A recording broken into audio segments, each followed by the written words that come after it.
What is up, wrestling fans? Welcome to another Pay-Per-Viewpoint edition of the Smark Out Moment Smack Talk podcast. I am your host, as always, Tony Mango, and joining me, as always, are Robert DeFelice. Hey. And Callum Wiggins. Hello. Hello, everybody. We are talking Clash of Champions 2019. The card is pretty much set, even though we're missing one of the matches that was previously set on the card. And we're going to break down everything that we normally do here. We're going to go top to bottom, or bottom to top, or whatever order we're going to go in. We're going to talk about all the matches. We're going to talk about what we think is going to happen on this card and every little bit of information that we have surrounding this that we feel like chiming in about. We invite you to do the same thing in the comments section below. So if you're on the audio only platforms like iTunes and Stitcher and Google Play and Spotify, head on over to the YouTube page. And if you are on YouTube, if by any means, if you have not subscribed already, go ahead and do that. Ring that little bell for notifications. Hit that like button. Drop a comment below and keep the discussion going on that. We're going to talk about everything on the card, but we're going to start first off with something that isn't on the card, which is the King of the Ring tournament. Now, previously, even as far as Monday Night Raw, everything was looking fine. The tournament was set for the finals taking place at Clash of Champions, and then very sneakily, WWE at the last few minutes of SmackDown on Tuesday night very quietly swept under the rug the idea that they had dropped that from the card and that was now going to be taking place on the next episode of Monday Night Raw. So that is the first thing that we need to start with, is we have one less match than we thought that we did. And it happens to be one of the big selling points of the whole thing, but we're going to talk about it anyway. Before we get into who is in the finals, let's just talk about the idea that they bumped it from the card. I'm under the impression that this is twofold. That they didn't realize until Tuesday, which is absolutely absurd, that they had too many matches on the card. Like, they just didn't count ahead of time, which is like, how do you not do that? You know for a fact that you have these titles. You can count the championships, and you can figure that out ahead of time. I think that they didn't realize until Tuesday. And I think when they were looking at which things in the card that they wanted to bump, they realized that there was only one match that they could bump other than the King of the Ring, which was Rowan and Reigns.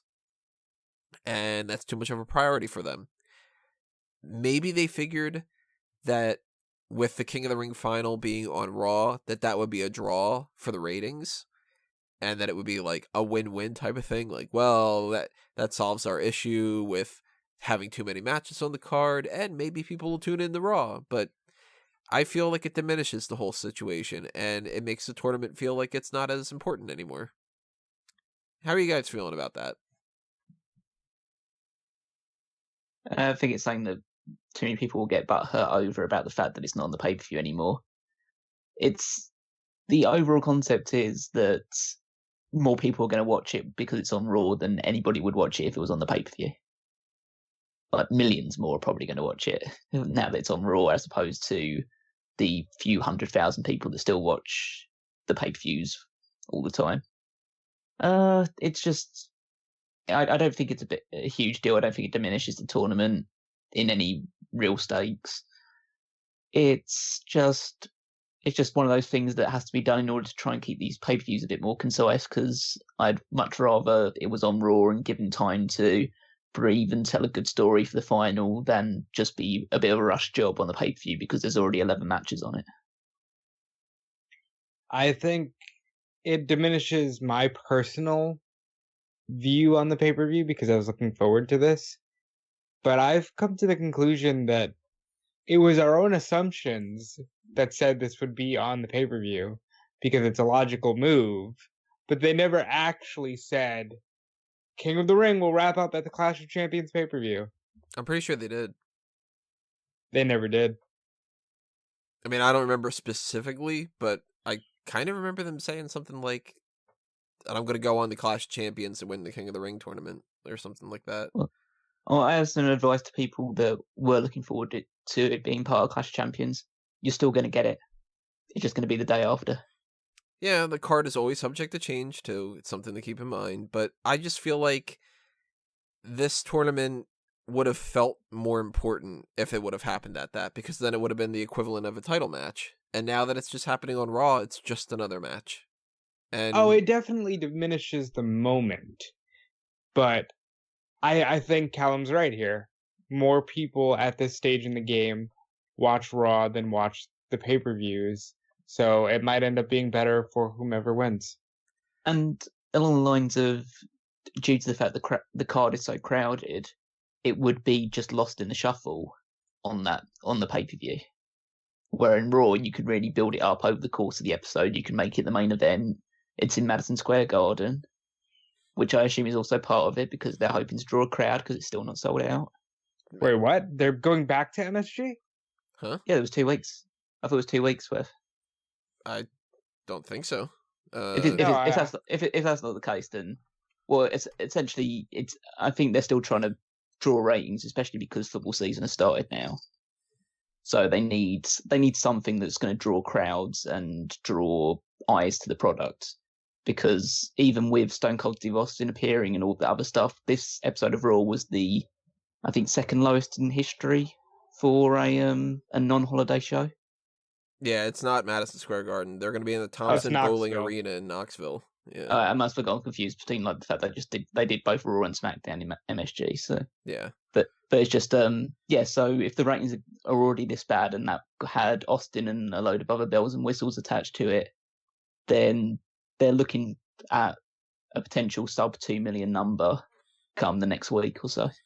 But then even in that regard, I kind of feel like they dropped the ball considerably about that because, to be honest, Baron Corbin versus Chad Gable, Baron Corbin's somebody who, even though I think people overlook and that he's got more to offer, a lot of people don't necessarily like him. And Chad Gable's a guy that they're in the process of building, and they're also not even in the process of building as like a mega star. They're just in the process of being like, hey, this guy's not nothing. I like Chad Gable a lot. I think he has a lot to offer as well, but he has gone from a tag team guy to a tag team guy lost in the shuffle to a tag team guy lost in the shuffle to a tag team guy lost in the shuffle.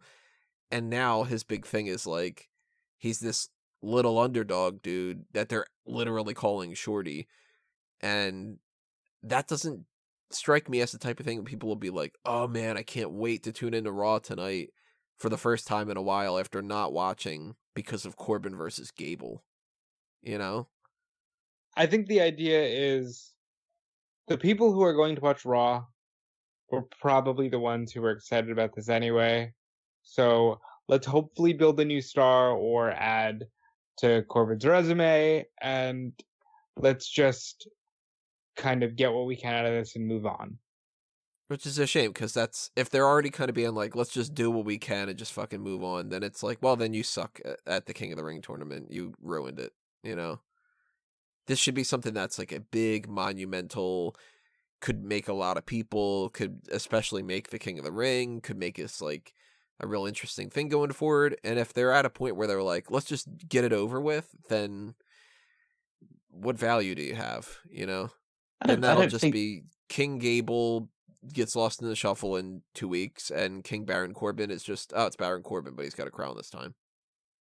Well, I think there still is as much a chance they would have done that if it had happened at Clash of Champions as opposed to Raw. In fact, I think it's probably more likely that it would have happened if they'd happened at Clash of Champions, because the match would have been completely condensed. The celebrations would have been like nothing because they'd have to move on in the next like few minutes or whatever. I feel like putting it on in the either main event or a big slot on Raw is actually a better platform for the King of the Ring finals than just something in the middle of the card of a B-level pay-per-view. There are positives. There's negatives. It all depends on the execution. And we've gotten great King of the Rings in the past that we've talked about in the previous Wrestling with the Past episode. If you haven't checked that out yet, go back and listen to that. But we've also gotten a lot of duds. And I was really high on this King of the Ring tournament at first. And I'm not feeling it anymore. Them taking it off of the pay-per-view, moving it on the Raw, having the finals be Corbin versus Gable, not feeling like they've done enough to build Gable to where if he loses that it's going to matter, not feeling like they've done enough to build Corbin to the point where it'll get like nuclear heat. Just kind of makes me feel like the whole thing's been a dud, and I'm really disappointed in it. But I'm hoping I'm wrong. As far as the actual prediction goes, because we might as well just talk about it as if it would have been on the card anyway, because it's going to happen the night afterward, I am currently leaning towards Baron Corbin. I think that they're going to try to justify this as Chad Gable gets screwed, and man, he really showed a lot of heart here, and he got put over despite losing because he went from nothing to a guy who was in the finals of the King of the Ring tournament and all that other kind of stuff. And then 4 weeks from now, they're not going to pay attention to the fact that Chad Gable even exists. So maybe the positive out of this is Corbin gets new ring gear. And that's all I'm looking at it as. How you guys feeling? Is it Corbin? Is it Gable? Does it matter? I'm not going to throw it away just yet. I do think it is Corbin, but the ending of SmackDown last night had me thinking, what if Gable taps Corbin out to the ankle lock and it's like this spiritual revenge for Kurt Angle? That's kind of what I was anticipating as well, because they have had the idea of Gable being like a diminutive guy in the same way that Kurt Angle was often viewed as well. And he's using the ankle lock, and he's got a lot of the similar mannerisms as Kurt Angle. You could have a situation where Angle accompanies Gable to the ring, or was to be the one to crown him when he does, if he was to win the match. And so you get a nice little return pop as well that Angle's here, and it's a nice moment. But the opposite side of that is they seem to like doing a lot of things with Baron Corbin, and it could lead to new ring gear, but I don't think it leads to much else beyond that. I think the one who stands to improve himself the least based on this result would be Baron Corbin, because he doesn't need it, whereas Gable could actually launch himself into a good mid-card level position, like an established guy that can be challenging for the United States or Intercontinental Championship, depending on which brand he ends up on. Whereas Corbin is just, Corbin's just done another thing. If I'm fantasy booking and I'm able to pull this off, I think that this could maybe be a good idea. Maybe they can bring in a bunch of former King of the Ring winners, and maybe Monday Night Raw gives them the opportunity to kind of play into that a little bit more. So bring in Booker T, bring in Edge, bring in Kurt Angle. Maybe you can get Bret Hart to come back and have some kind of thing where it's like running throughout the night. You talk about the King of the Ring quite a bit. You really try to make it, you sell it as being like, everybody, you got to pay attention to the main event. This is going to be a big thing. And you just interview people again and go, well, we talked about the King of the Ring before, and now we know we're at the final, and it's either Baron Corbin or Chad Gable. Who do you think is going to win? Who do you think is going to represent the King of the Ring the best, et cetera, et cetera? People could chime in, and people could talk about, well, I think that Baron Corbin's really got it this time. I don't like his attitude, but you can't deny that guy, and so on and so forth. And then if you do have Chad Gable win, you have the whole Kurt Angle crowning him type of thing and kind of passing on the torch a little bit for the ankle lock. And like you said, maybe like a spiritual finish to the whole Baron Corbin and Kurt Angle situation. Maybe they could do something like that. And they wouldn't be able to do that on the Clash of Champions card. So that's the best case scenario. Worst case scenario, I'm thinking that they were just like, oh, fuck, we have like 13 matches. What do we cut? Let's just cut the King of the Ring. And then they just do it, and it just happens on Raw. They just give it to Corbin, or they just give it to Gable, and by the time that we're doing the coronation and stuff, they're like, remember everybody, KFC's got this new bucket on sale, and coming up a little bit later on, we're going to get our main event. It's going to be Becky Lynch in a tag team match against Bayley or something, like, The bucket can be the crown. It might have to be. I mean, KFC's got a lot of momentum coming on. Again, as opposed to Corbin winning on Clash of Champions and then, hey, that was a good moment. Now we're moving on to Alexa Bliss and Nikki Cross against Mandy Rose and Son. Just like, it's just a case of it. I don't think it matters what show it takes place on. as long as it's given real attention, and it wouldn't be given real attention if it was one of 12 matches on a show, on a 3-hour or 4-hour long show. We're gonna have to see. At least in general, I'm a little disappointed that it's not on the card. But hey, we got plenty of other matches to talk about. One of them isn't necessarily even a match, but we know all the titles are on the line, excluding NXT and NXT UK. And that includes the 24/7 championship. So we don't really have matches for these title changes and stuff. And we've had a couple already. Like, they've specifically had, like, R-Truth defend the championship in a match and stuff. But it's essentially just, the title's always on the line. What can we do with it? And at some point, they have to do something on this card based off of it. Even if it's a 2-second backstage thing where somebody chases R-Truth and nothing happens about it. But I'm working more under the assumption that what we're going to get is a couple little backstage segments, and they're going to involve R-Truth and Drake Maverick and probably like the B team and some other people that usually just like run backstage and stuff. How many times do you think the title is going to change hands? What do you think's happening? My initial thought when I believed that the King of the Ring was going to be on the show was that Corbin would lose the King of the Ring, get frustrated, and take out R-Truth and win the 24/7 championship. I thought, well, that'd be a nice way of like getting both of them in some way. They get something out of it. But at the very least, the one thing that I want out of the 24/7 antics on this show is that someone else who's not always involved in the 24/7 picture wins the 24/7 title. I don't know. I don't care who that is. If it's EC3, if it's Sami Zayn or whatever, just somebody different than just the R-Truth and Drake Maverick stuff. Because even though a lot of the stuff they do is entertaining, it's the same stuff now, and it's getting repetitive. What are you thinking, Rob? See, before Braun Strowman became this, oh, he's a main eventer again, I kind of thought he's a guy who could really bunker down and hold that 24/7 title and make it fun, and maybe even make it competitive. But this has completely turned the way of a comedy championship, for better or worse. Like Callum says, I would like some other pieces of the puzzle. I'm tired of R-Truth and Drake Maverick. As good as they are, as funny as they are, it does get old. So I'd like to see somebody new win the championship. Maybe even The Miz. You know, he's a reality guy. You could do a 24/7 A-lister kind of thing with The Miz. Just somebody new.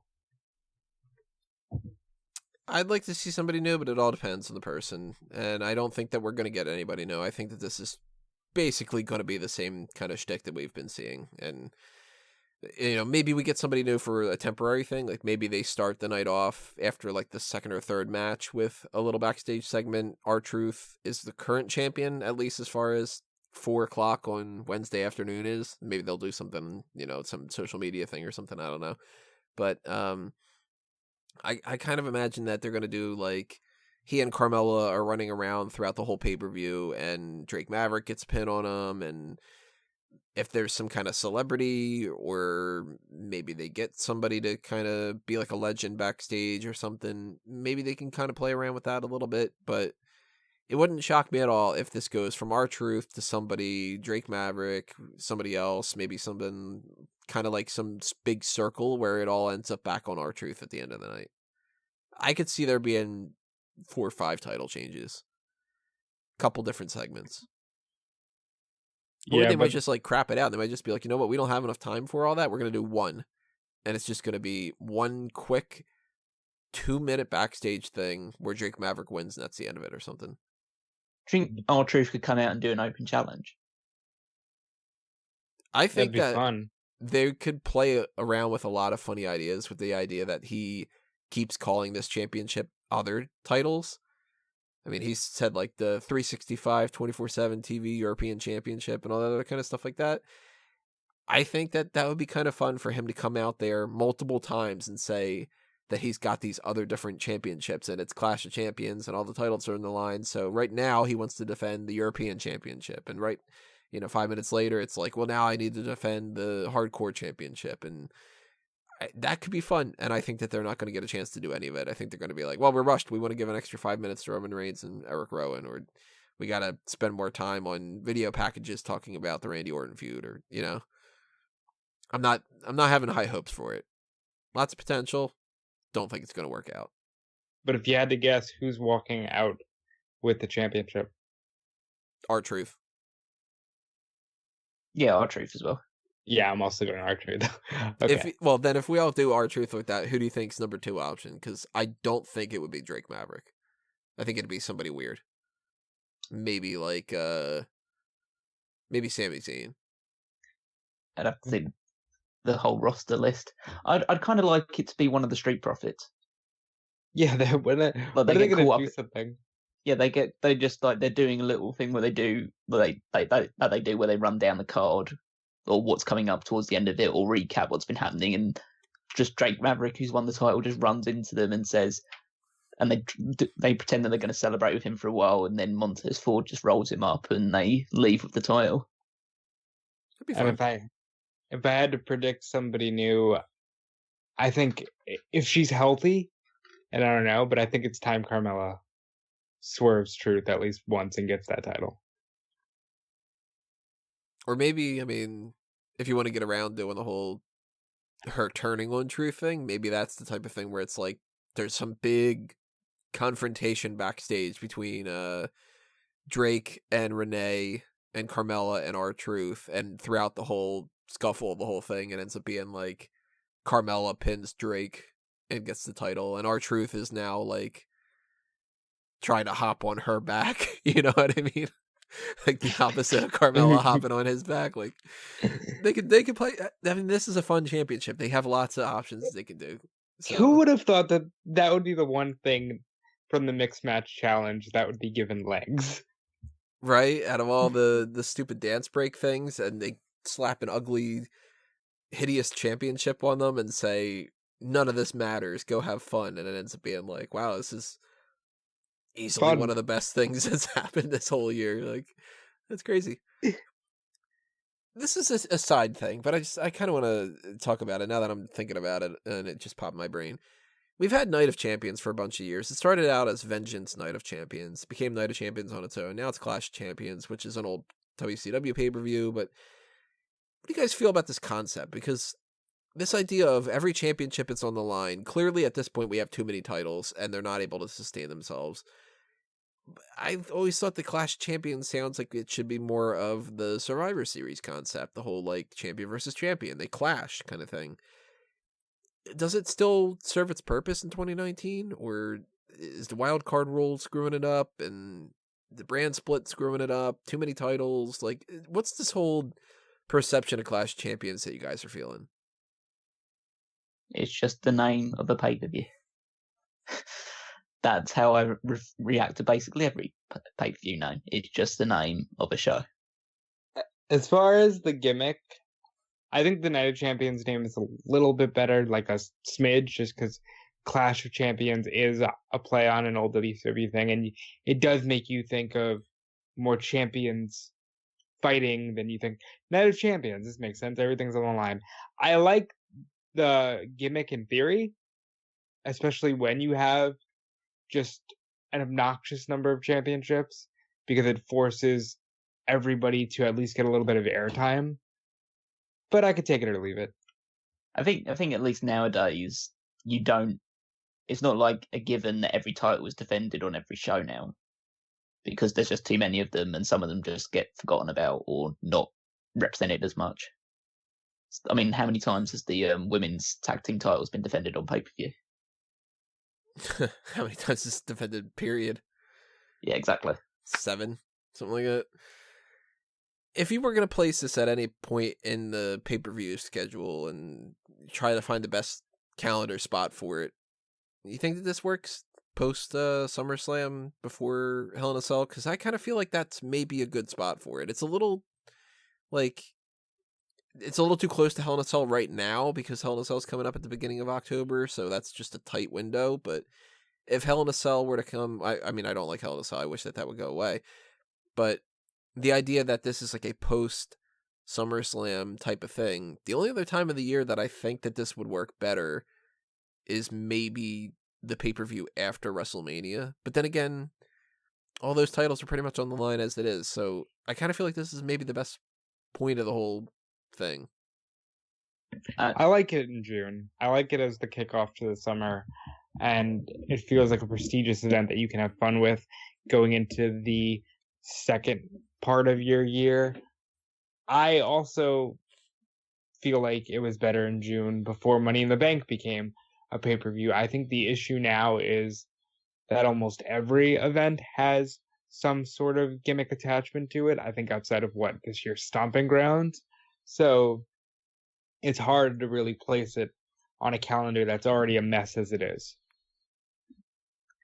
I probably wouldn't put it on the show following one of the major events of the year, just because typically at a major event, that's where a lot of the big stuff happens. And so the pay-per-view afterwards, it's less likely that any major changes or like big events are going to happen.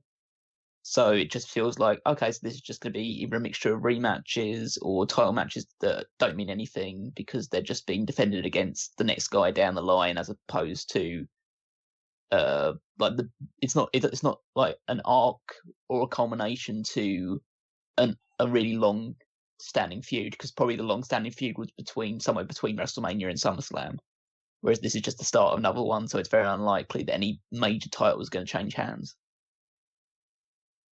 If I were doing things, I think I would abandon it entirely more than anything, and I would just Clash Champions, like I said, feels more like it should be the champion versus champion thing. It's Survivor Series, so I'd get rid of that, and then I'd probably just gonna play off the Night of Champions thing as being like, anytime that we decide that we're gonna do an episode of Raw or SmackDown where all the titles are on the line, it's gonna be a Night of Champions because all the championships are on the line, like that kind of thing. But there's ways to play around with it. Let's start getting into some of the title matches that are on the card, though, beyond just the outsider perspective things. We have a triple threat match for the Cruiserweight Championship. Drew Gulak is going up against Humberto Carrillo and Lince Dorado from Lucha House Party, who I'm getting a little suspicious about something when it comes to Lince. They've been teasing this idea of him potentially turning heel, potentially abandoning the Lucha House Party. Arya Daivari been kind of pushing him in that direction, although he's been fighting against that. Gran Metalik and Kalisto have both said that they're going to be free agents in 10 months. And Gran Metalik, a while ago, last year, I think it was last December, had said, where should I go in the future? Because he was basically just sort of like, should I wrestle at AAA or should I wrestle at CMLL or all these other kind of things that are outside of WWE. So I think that Gran Metalik is 100% leaving. Kalisto, maybe he sticks around, maybe he leaves in 10 months or so. It wouldn't shock me at all if WWE is working towards this idea of Lince Dorado being on his own and no more Lucha House Party. With that in mind, Lince Dorado getting into this whole thing, without knowing that information, I would think that the way that they were doing that was that he needs to take the pin. I'm not feeling that as much anymore. Now I'm kind of feeling like maybe he's overstepping Humberto Carrillo, and maybe Carrillo is the one that takes the pin. But then again, Dorado won the match on 205 Live last night, and that could be their philosophy is if he beats Drew Gulak on 205 Live, and then Drew Gulak beats him on Clash of Champions, then they're kind of like trading it back and forth. We protect Humberto Carrillo. Gulak stays the champion. Dorado doesn't take that much of a hit. There's a lot of different ways that they could go about doing this thing. And we don't even know if 205 Live is still going to be sticking around for a while longer, because when NXT gets that extra hour, we might get the 205 Live stuff thrown onto either NXT or SmackDown. So there's a lot NXT. going on. Okay. So Triple H today just said in an interview, 205 Live isn't going away, but it will be going underneath the NXT brand and the NXT umbrella. But that doesn't necessarily mean it's 100% going away, though. And this is what's confusing about this is NXT and NXT UK, they work with each other. And somebody like Rhea Ripley, who's now on NXT, can just pop up on NXT UK. And 205 Live, more than any other brand, has shown itself to be very malleable. Where last night we had Kushida pop up. Kushida's part of NXT. We've had Oni Lorcan be a part of 205 Live for a while. And Jordan Devlin from NXT UK and Chad Gable popped up for 2 matches recently, and he's part of SmackDown. And the Lucha House Party are also part of Monday Night Raw. It might be more of an idea that the Cruiserweight title becomes sort of like the women's title, where it's like any brand can have this involved, and they don't have to 100% focus on it in any other like distinguished capacity. And you get to see some people like the Lucha House Party and all that. Maybe they just stick on Monday Night Raw a little bit more often, and Drew Gulak can be a traveling champion, or they focus a little bit more on NXT and you see more of the Cruiserweight title in NXT than anywhere else. Or there's that rumor of the whole 3rd hour of SmackDown. Do they get a 3rd hour? Do they get a 3rd hour on FS1? If that's the case, it's at 205 Live. There's so many things that we just don't know, and it's impossible to really tell. They should know, at the very least.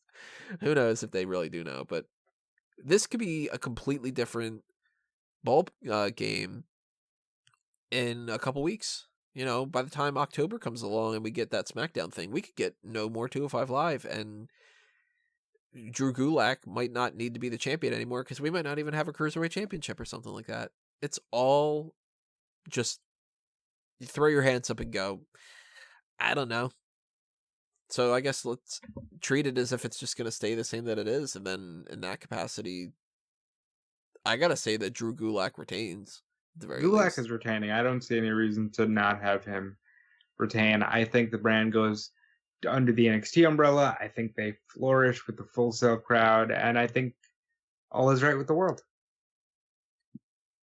Callum, you're not so high on 205 Live being like the best thing in the world or something like that, but obviously you check things out here and there. How are you feeling about this? I'm fundamentally shocked how you managed to get so much conversation out of 205 Live. even though I know you're a fan of it, you must at least admit that in the past month or even 2 months or so, it's been horrendously boring. There's nothing going on that brand.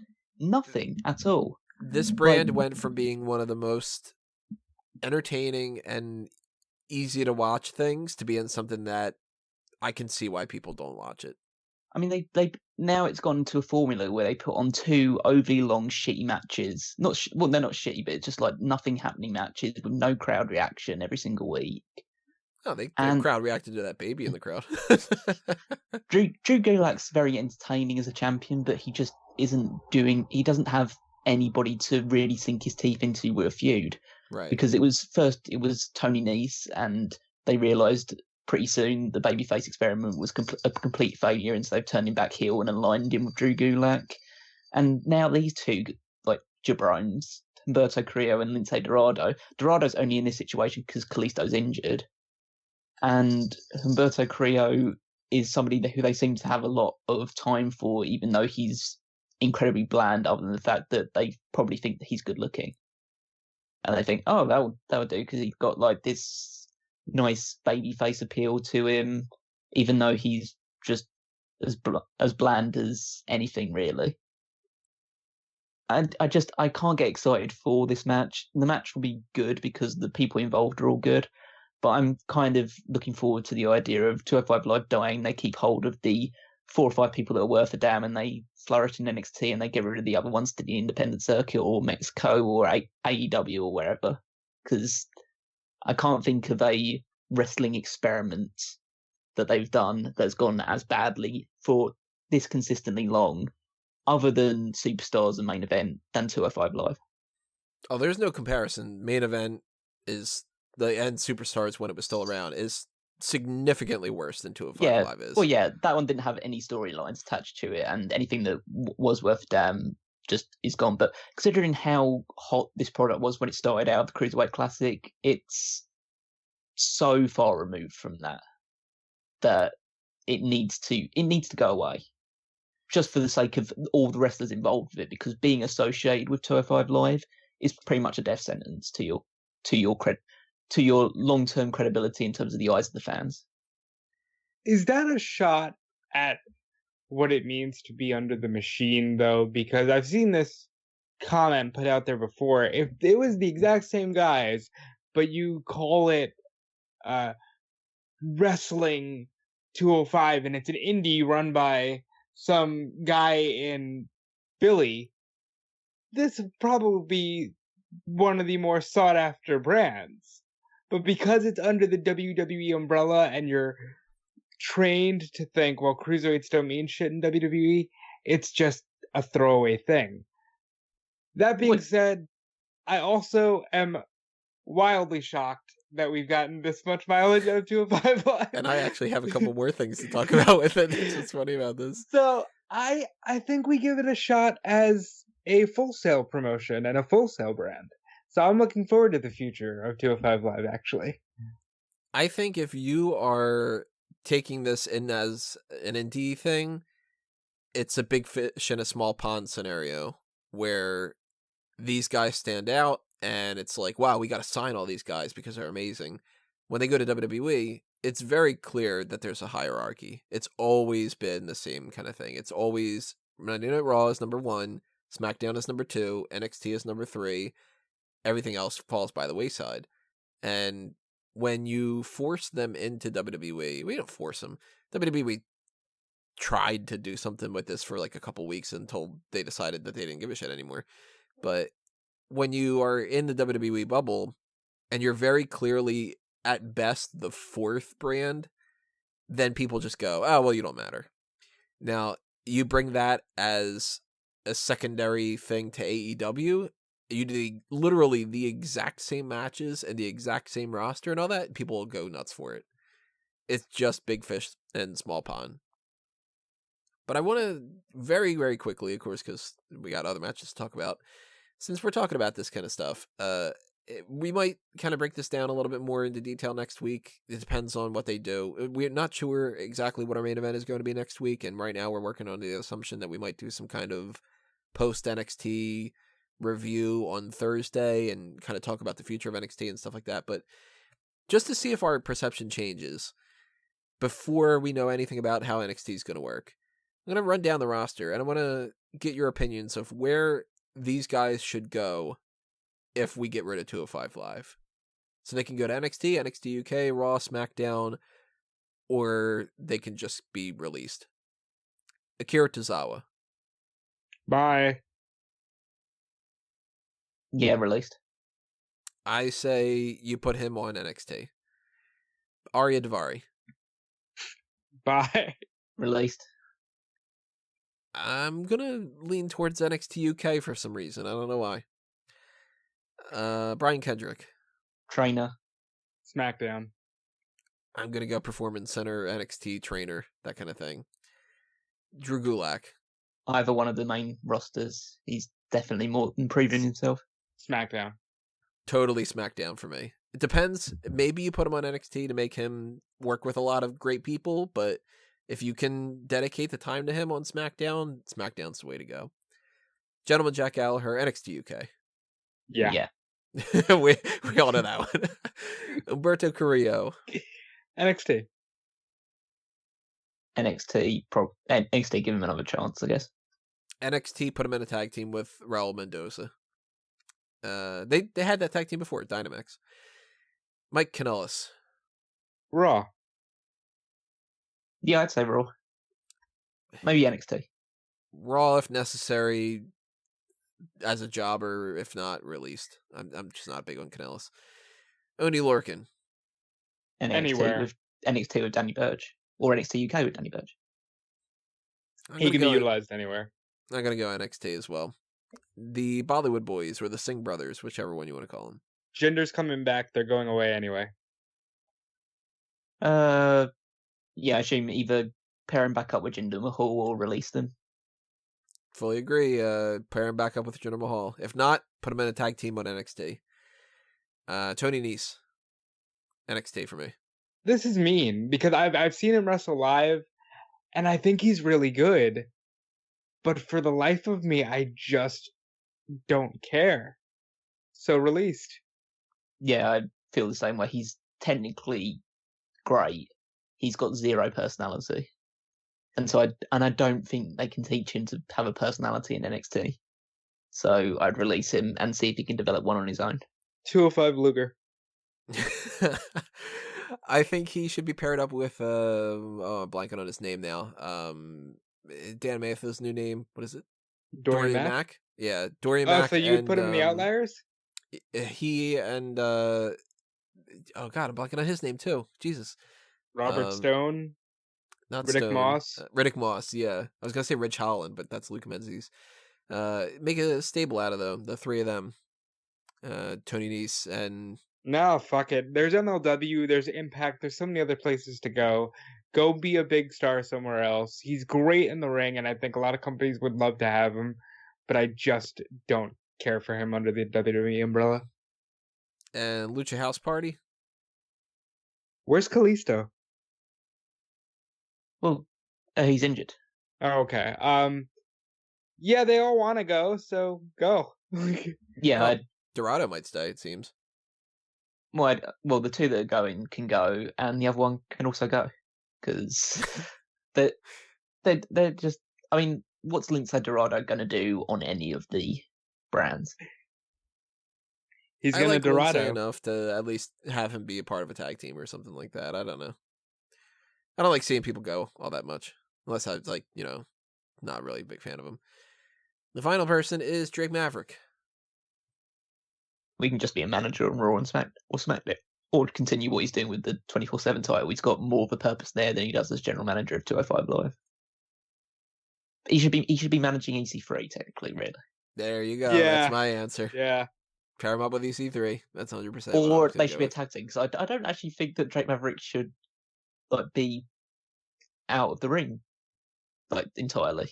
I know it should probably just be he should be a manager primarily, but he should be doing stuff in ring as well. Like the stuff that he did, like the match he had with Mike Kanellis was one of the only fun things the 205 Live has done in the last 6 months. Yeah, he's in shape and everything. It's not like he's trying to get a match out of Slick or something. Slick, really, out of all the people I pulled. I mean, his roll-up game is really strong now. Yeah, that's true. His marriage consummation game, lacking on that one though. So we're all going Drew Gulak. Oh yeah, and that's a lot of discussion about 205 Live, more so than I'm sure anybody in WWE has had in overall very many weeks. And let's go to one of the other matches that is not, or one of the other matches, every other match is, the one match that isn't for a championship, the no disqualification match between Eric Rowan, who has his first name back officially, it's on the roster page, versus Roman Reigns. I think that this is the best that Eric Rowan has looked in a long time. And I'm very happy about that, because I do think that he has something to offer. Now that he's talking, that's good. They made him look like he is a physical threat against Roman Reigns, which that's a step up. But I still feel like this is just, let's get this out of the way, because in 2 weeks we get Hell in a Cell. And that's Daniel Bryan. So I'm thinking that the no DQ stipulation was thrown in there to allow them to brawl, but it also might be because Daniel Bryan comes out and he screws Roman Reigns, and that's where they get that Hell in a Cell match. I'm going to say this as clearly as I possibly can. This is, without question, or any shadow of doubt, the absolute worst storyline that I've ever seen that has managed to get someone over. It's somehow managed to present Rowan as a credible, decent threat to somebody of the stature of Roman Reigns, despite this entire storyline making no logical sense whatsoever, being changed week to week because Vince McMahon is rewriting SmackDown on the fly a couple of hours before it goes live. And yet it not only got Eric Rowan over, it also got Buddy Murphy on television. It somehow achieved both of those things by being absolutely terrible. It's fundamentally stupid in every level. The match itself should be pretty good because of the no disqualification, things they can do a lot of smoke and mirror stuff. Rowan is... Whoa! Well, Cody's had a lot of no DQ matches since... It's not often the to hear AEW smoke thing, and mirrors. I had to do it. There's just a sense of they get to brawl around the crowd, have a few, more just fighting around ringside, that type of thing, hides Rowan's limitations, even though I think he's often underrated in terms of his in-ring stuff. He should be pretty good by now, considering he's been with WWE for about 6 or 7 years. So if it does end up with Daniel Bryan interfering and attacking Roman Reigns, this whole storyline descends into an even deeper level of insanity and stupidity that I didn't even think was fathomable, even in this era of WWE. Because, oh wow, Daniel Bryan attacks Roman Reigns and realigns with Eric Rowan, despite the fact that a couple of weeks ago, Daniel Bryan was chokeslammed through a table by Eric Rowan. Would you rather it be... Go ahead. I'm just saying, that is WCW Nitro 2000 level booking. Would you rather it be Roman Reigns versus Eric Rowan versus Daniel Bryan? Triple threat Hell in a Cell? I'd rather they'd thought about this storyline before they started doing it. I mean, obviously, in an ideal scenario, they have a game plan and they stick with it. But yeah, because essentially it's gone to the point where have this match and then kill the entire thing. Well, it's getting dragged out to Hell in a Cell. It's guaranteed that that's happening. So it's just, does it Rowan versus Roman, or is Daniel Bryan involved, or what? Like, well, it depends. If Rowan wins this, then I could definitely see it be Rowan versus Roman Reigns in Hell in a Cell, so Roman can get his win back.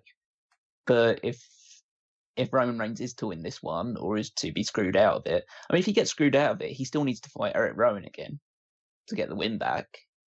So that will happen either at Hell in a Cell or an episode of SmackDown or something along those lines.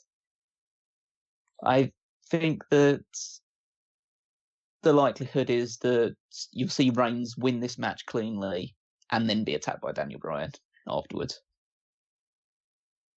I could even see a scenario where maybe it's Reigns versus Rowan again, but Daniel Bryan is a special guest referee.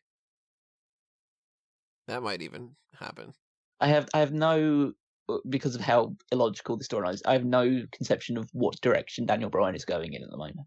Yeah, I'm in that camp. I don't even think we're getting much of Bryan and Roman after this. I know it might sound weird, but I just kind of think Rowan gets not squashed by Roman, but Rowan falls, and we move on and we act like, hey, this never happened. That's so weird if that's the case.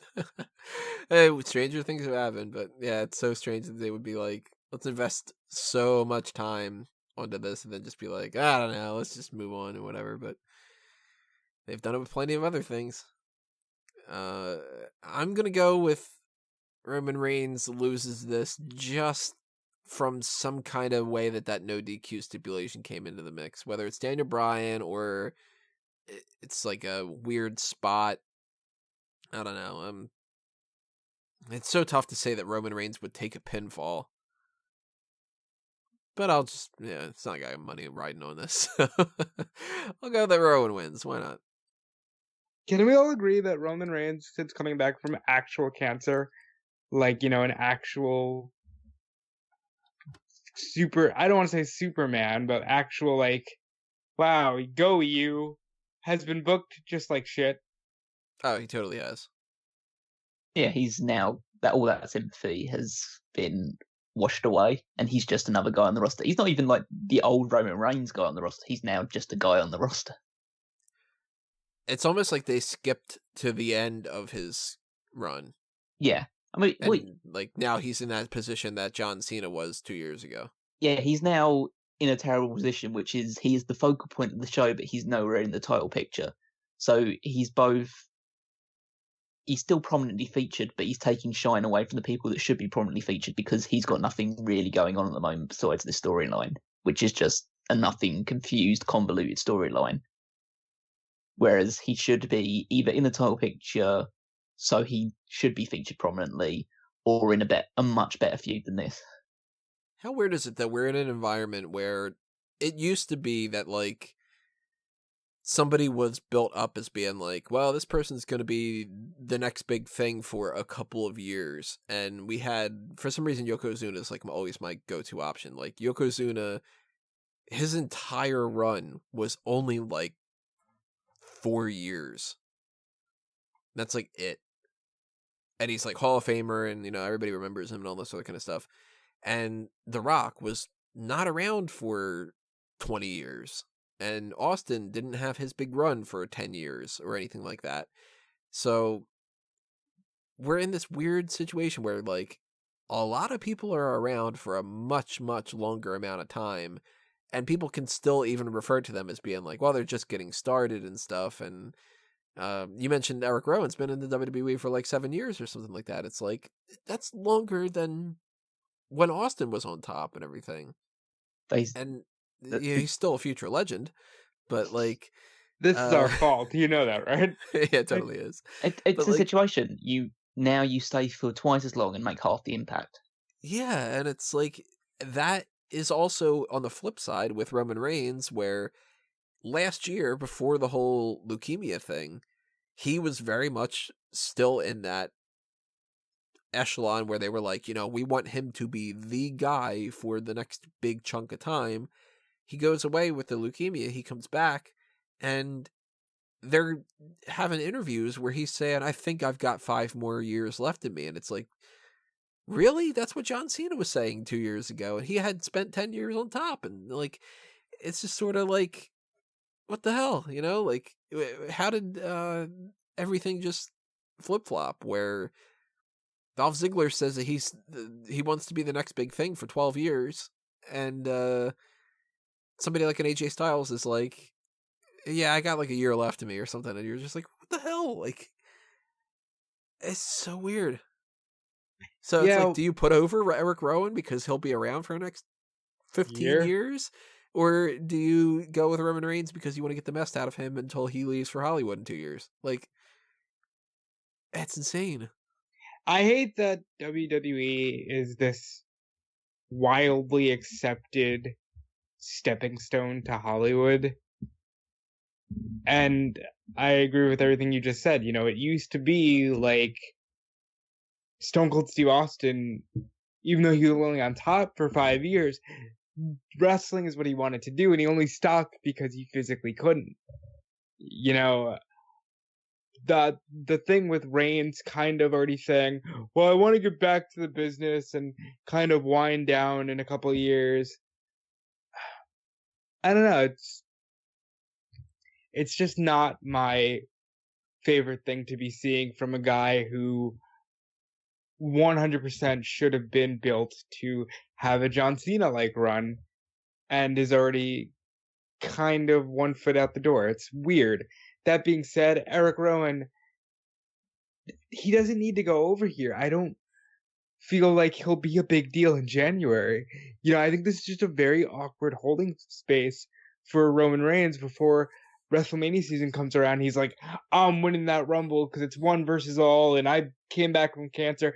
They just took a year to get there, but I 100% think Roman Reigns is going to go right back to where he should be once the Royal Rumble comes around.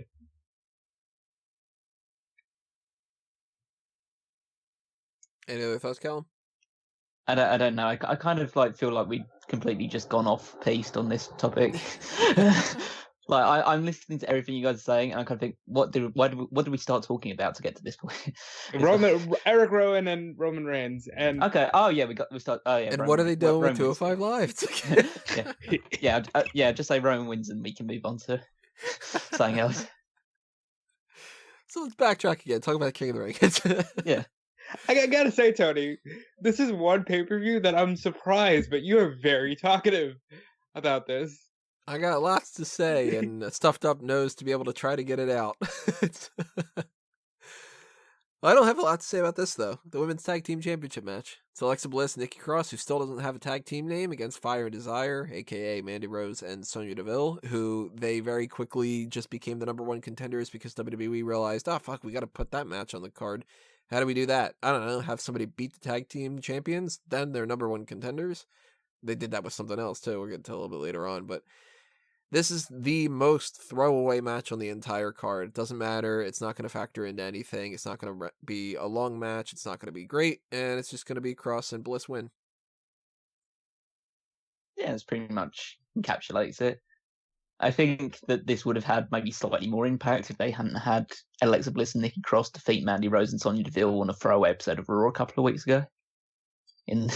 Before they decided, we need a tag team to go up against it. Let's just do Fire and Desire again. So we've already seen this match. This will be the third time in a month we've seen this match, and yeah, it's not like a super match by any regards. Like I kind of like Sonya Deville and Mandy Rose in the ring. Nikki Cross is great. Alexa Bliss has actually been pretty good because she's in the tag team now, and so she doesn't have to carry the vast majority of the matches. So I don't think the match will be terrible. I just don't think it really matters, and Bliss and Cross are almost certainly going to win. I'm going with Fire and Desire because I want to see them win, and I think they should. I think they've put in enough time at WWE, and I think Sonya Deville in particular is really good in the ring, especially when you consider where she started. And at least they're an actual tag team, and I hate the fact that these championships have been showcased just because they're on Alexa Bliss. So please put it on Fire and Desire. And then it can promptly fuck off and not be shown anymore. So they're never ever featured again. Well then, I don't know, have Vince McMahon come on live TV, shit on the titles, and throw them in the garbage. Because, like... that might be worth a 0.2 in the rating. Like, what do you want me to say? I would rather tag team titles be on an actual tag team. I'll say that all day when we get to the Raw match, and it's no different for the women. Well, Bliss and Cross are a tag team. Fuck you! No, they're not. They're not.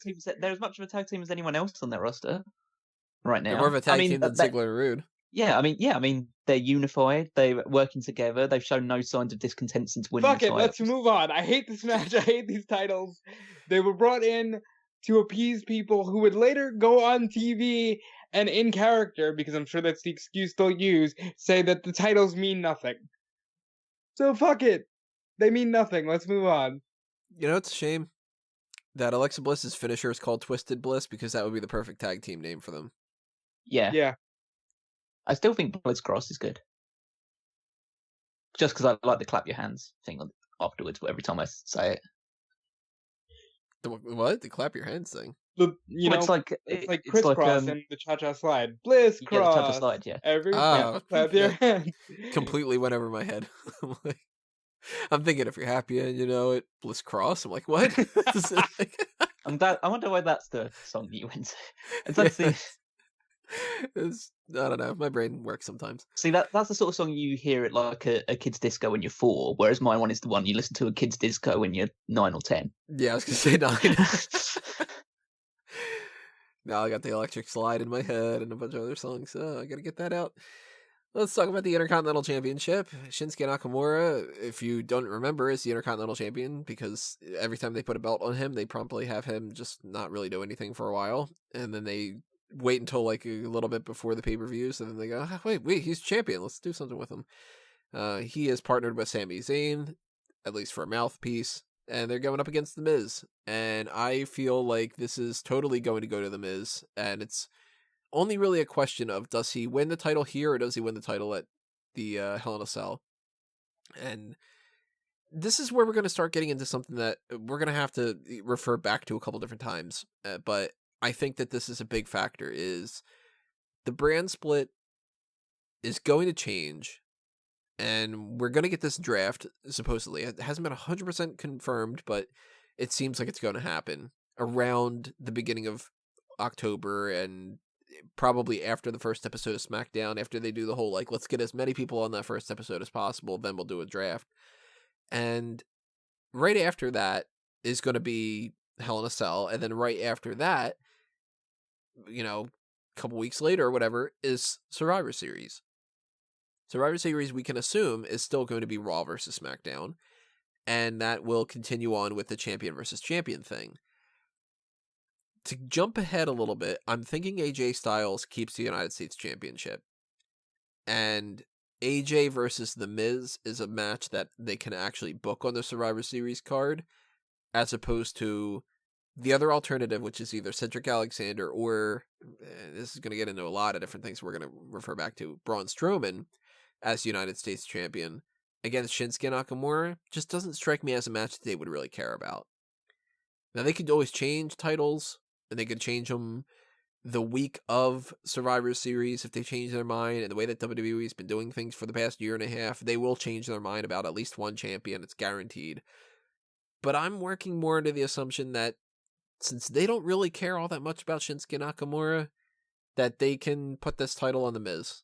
And another factor that I think could play a big factor into this, they've said it multiple times. If he wins that title again, he is a record-tying 9th time title reign. Who's he tying?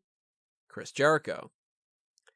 All they got to do at that point is have him win the title one more time, and he's surpassed Jericho's record. Jericho being part of AEW, they can certainly be petty enough to be like, you know what? We want to have The Miz be a 10-time champion, and he's the one that we focus on. And the most ever winning Intercontinental champion of all time, The Miz. Screw that Jericho guy. He's in the other company. I think that all works in sync with each other, and The Miz ends up beating Nakamura. What do you think, Rob? Wow, that excited, right? All right, what do you think, Callum? I very much despise the fact that this match is taking place due to the fact that they did absolutely nothing to book The Miz into this situation other than having getting beaten up by Shinsuke Nakamura and Sami Zayn. I know this is just a long-running thing that's happening with WWE, so I shouldn't just be firing all the vitriol towards The Miz. But The Miz has done absolutely nothing to earn this championship opportunity. Nothing. He was just giving it because he got beaten up by the champion. He didn't even beat up the champion like other people, like Samoa Joe just attacking the champion on the ramp or whatever to get a title shot. He got beaten up by the champion and got a title opportunity off the back of it. And I know everything you said is completely accurate about the fact that they're probably going to give it to The Miz at some point because it's going to tie Jericho, then he's going to drop it, and he's going to win it almost immediately back so he can be a 10-time champion. So they can completely wash Jericho's name out of the history books, or at least keep it out of the conversation by saying The Miz is the greatest Intercontinental champion of all time, which he's not. Even if he does win, even if he wins it 100 times, he's not the greatest Intercontinental champion of all time. It's not quantity, it's quality. And yeah, I would like to think that they're going to give Nakamura at least the win here because they've just formed the partnership between him and Sami Zayn. And if the first night that he's defending the title since he became his manager or mouthpiece, it comes out and he just immediately loses the title, then that partnership doesn't mean jack shit. And it probably won't mean jack shit in a few months, but I was hoping for at least a month it might mean something and might benefit both guys. As opposed to, oh, Nakamura and Sami Zayn are together. Oh, he's facing The Miz. Miz wins straight away, even though Miz has won like 5 matches in the last 6 months or whatever. Like, he's only started winning matches since he got named the number 1 contender for the Intercontinental title. It's just such a backwards way of doing it. And I'm still going to go with Nakamura because I just feel like they'll stretch it out a little bit further. But yeah, I'm not happy. If The Miz had won a number 1 contendership match, I'd be totally fine with this being the match. The fact that he didn't do anything to earn it just really rubbed me up the wrong way. I would like to, not jokingly, backtrack to all this King of the Ring discussion and say Chad Gable did more than Shane McMahon did in one night when he tapped out. Did I say Shane McMahon? I did more than The Miz did in one night when he tapped out Shane McMahon because apparently The Miz sucks. That's what I get from 2019 is Miz hasn't been capable of doing anything. So this does feel a little out of place. He's totally winning that title, even if it's not here. I predict that by 2020, Miz will be a 10-time Intercontinental champion, and I think it starts here because we gotta erase Jericho because we're mad at Jericho. Boo Jericho. And Miz as a babyface shouldn't work. He's like the heavyweight Tony Nese. He should never be a babyface. Miz, his 2016 Intercontinental title reign, phenomenal. One of the better Intercontinental title reigns of the last decade, I would argue. But Miz as a babyface means nothing to me. That being said, you gotta erase Jericho, so I'm going with The Miz. There's a chance, and I hope that this is not their philosophy, but there's a chance that he wins this title and he loses it again whether it's before or after SmackDown goes to Fox, and maybe even wins it back on that episode of SmackDown. They could very much hot potato this. They could do this whole, like, Nakamura loses it at Clash of Champions. He wants a rematch on SmackDown this next week. He loses it. Oh, we're going to fight again, and we're going to fight at SmackDown's debut on Fox, and then that way they can get a title change, because if you look at every big episode of Raw and SmackDown, they've liked to do title changes. Whether it's like Raw 1000, Raw 25, whatever the case may be, they like to do title changes on there. And they, more often than not, tend to do the Intercontinental or the United States Championship, because they figure that that's like the next best thing. They don't want to do the whole world title changing hands, but the tag team titles don't mean jack shit to them. So if Miz does not win a Clash of Champions, I think he's winning on that episode of SmackDown. And then 2 days later, they just say, an impromptu rematch is happening at Hell in a Cell, and that's going to, be where they finish up that feud. In any capacity, by the time Hell in a Cell is over with, The Miz is Intercontinental Champion, I feel. So, certainly, yeah. It's just like, when do they pull the trigger, and do they pull the trigger multiple times? Is it like he loses, he wins it, he loses it, he wins it? History was made. 10-time world champion on the first episode of SmackDown. They could do something like that. It all, to repeat the phrase I say way too much, it all boils down to The Miz is going to be winning that Intercontinental Championship, and the I'll only reference way that again later on. The only way I see them keeping it on Nakamura is if Finn Balor is very close to coming back, and they can do Balor versus AJ at Survivor Series. Yeah, that could be a way that they can get around that too. I think my biggest question for this match is, if The Miz is to win the title, does he celebrate with a little bit of the bubbly? Probably not. I would so expect them to do something like he wins his 10th title on that SmackDown, like, Nugent's Fox episode, and then he's just surrounded by 1,000 champagne bottles, and he just calms it down, because he says, like, when they do the thing where it's like, what are you going to do now? I'm going to go to Disney World. It's like, Miz, you just broke the record for the most Intercontinental title wins. What are you going to do now? I'm going to go to Longhorn. Yeah, I would appreciate the Longhorn reference. That'd be great. Very quickly, everybody, if you are interested in some outside kind of stuff, I've not been doing my plugs a little bit here and there, but just a reminder, if you are not following us on Facebook and Twitter, follow us there. And whenever news breaks or something happens, sometimes there's like a tweet that can go out or something, I don't know. But that's something to be aware of. Also, on the merchandise side of things, and I've been thinking about trying to incorporate a little bit of the bubbly and the Longhorn losing the championship thing into some kind of a merchandise design. I don't really know what yet, but if you have any ideas, toss them my way, and I'll try to make a t-shirt or, the other different types of merchandise that you can buy on TeePublic and Redbubble for Fanboys Anonymous, A Mango Tees, and Smark Out Moment. Maybe try to do something more on the little bit of the bubbly side. I don't know yet. Still work in progress. But pick up the merch over there if you want to help support us. Just buy what you want. That's what supply and demand is all about. So, again, I said that this is going to be referenced quite a bit. The Survivor Series side of things. And one thing that I think I can depend a little bit more on is I think that the New Day is going to keep their titles. So I'm going to wrap this up in both matches in one discussion. The SmackDown Tag Team Championship match is the New Day against the Revival. Kofi Kingston is defending the WWE Championship against Randy Orton. One talking point that I think we can all just skip right past is, no matter what happens, Kofi Kingston and Randy Orton are fighting in Hell in a Cell, right? I'm pretty certain, yeah. Yeah.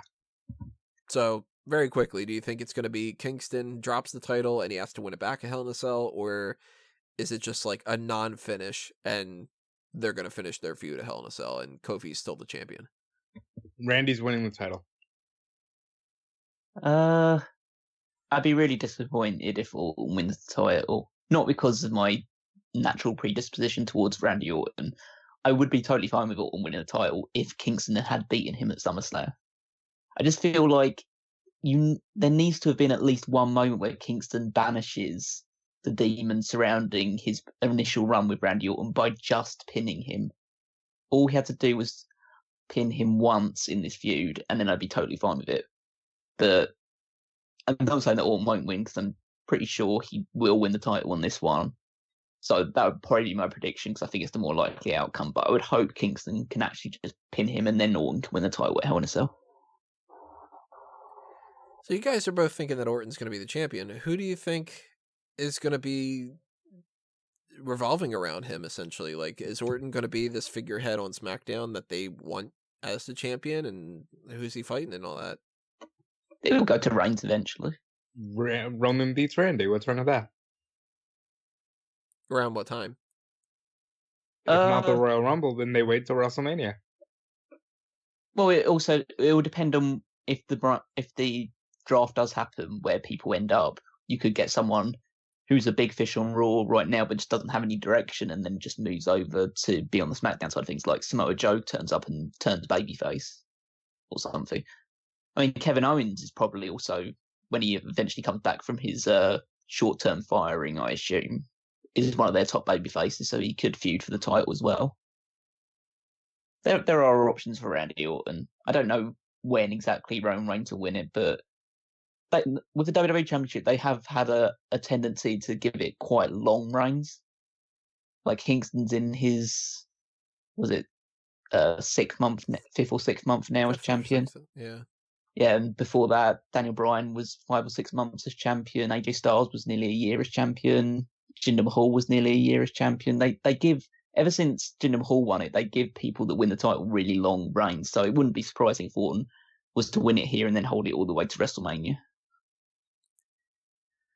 I'm going to still think that for some reason that they're going to stick with the Kofi Kingston thing, and I think that this is going to be a non-finish, and they're just going to have like a double DQ or something, and then that's where they're going to say we need to settle the score in Hell in a Cell. But I would not be shocked if Orton won. Well, the reason I don't see it being a non-finish is because I have a later match being a non-finish, and I don't think they do it twice. Oh, I have multiple non-finishes. Yeah. I think that they are going to do that, though. I think that we've had pay-per-views in the past where they've done the same idea multiple times, and everybody's like, really? Like, I mean, the likelihood that, like, all heels would win on a pay-per-view, we've had that before, and we've had, like, how does the main event going to end in a count-out? Like, we've had lots of things like that, and I wouldn't be shocked. The reason I don't see non-finish, and I know that's probably just it's a silly reason to say, but they did it in the previous show. I would have thought, okay, you have Kingston beat Orton on the first one. Orton attacks him after the bell, intimidates his family, and then you got the feud ramped up for the next show. Then you do a no finish, and then you settle in Hell in a Cell. That would make sense. Whereas in their like arse backwards way of doing things, they went with a non-finish, and if they do another non-finish, then essentially it doesn't matter if you do put it in Hell in a Cell and the match is great, all heat for the feud is kind of evaporated. Because no one expects a non-finish, but they've seen 2 non-finishes, so they're already disappointed in the feud. And I think they're going to go, well, we can't do anything else other than Kofi versus Randy. We don't have enough time, so we're going to do it. So how do we get around to that? Well, we don't want Orton to win the title and hot potato the whole thing, because I don't think that Orton's going to be the champion, but then again, I could be completely wrong, because I could totally see Orton versus Kevin Owens and Orton versus Reigns and stuff in the future. But like the Kofi Kingston thing, I think has worked out better than they thought that it would, and maybe they don't want to give up on that yet. And if they don't want him to beat Orton, then it becomes, well, then how do we do a fuck finish? And it's a DQ, it's a count out, it's maybe they do like Kingston gets a roll up and Orton attacks him afterward or something. I don't know, but I also think that Big E and Xavier Woods holding the tag team championship is the right way to go for Survivor Series. I think the revival's done, and they're just kind of using them up while they can. And I think that their contracts expire after WrestleMania, so I don't think that they're going to get any kind of championship, and they're not going to be a featured group for Survivor Series. So I kind of think that like the New Day just kind of all three of them just retain. Well, who do you have beating Kofi then if you don't see Kofi losing it to Randy? I think that changes based off of the draft. I don't know. I think... That sounds like a non-answer to me. Yeah, what the hell, Tony? You got non-finishes, non-answers? I'm going to spoil something right now and say whoever wins here is fighting the Fiend at Survivor Series. And he's got history with both Orton and Kingston, so they could go either way, but Orton did burn down the house. So I'm going Orton Fiend at Survivor Series, with Orton getting the title here, and unfortunately beating Kingston and Hell in a Cell. And yes, Callum, I do think it's bullshit that Kofi doesn't get the monkey off of his back, but I think that's how they go. What about the other match? And we'll get to that when we get there. Oh, you mean the Revival New Day? Yeah. Oh, you can give it to the Revival and then have them lose it before Survivor Series if you're dead set on having the New Day fight the Raw guys.